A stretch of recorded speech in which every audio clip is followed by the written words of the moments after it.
আসসালামু আলাইকুম। আপনার এই টেবিলের র বাড়ানোর জন্য আমি 3টা টেকনিক শিখিয়ে দিচ্ছি।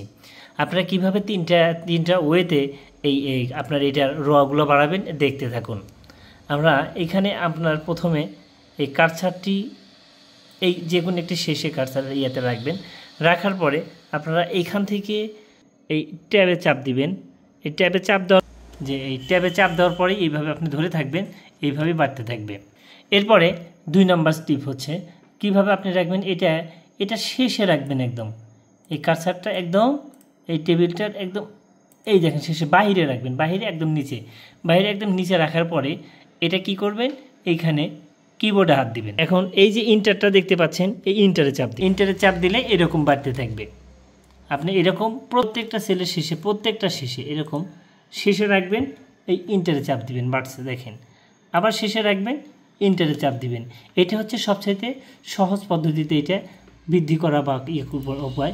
এর পরবর্তীতে আমরা 3টা বলেছিলাম। এর পরবর্তী যেভাবে করবেন, আপনি এইখানে রাখেন হচ্ছে ইনসার্ট এইখানে ফাংশনে গিয়ে রাখার পরে এটা থেকে আপনি যদি নিচে নিতে চান তাহলে ইনসার্ট র ব্লেও আছে। এই যে এখন আমরা এই রতে দিলাম। দেখেন এই 3টা পদ্ধতিতে আপনি টেবিলের যে রগুলো রয়েছে, এই টেবিলের রগুলো এই 3টা পদ্ধতিতে আপনি বৃদ্ধি করতে পারবেন। ধন্যবাদ। এরকম ভিডিও পাওয়ার জন্য পাশেই থাকবেন। আল্লাহ হাফেজ।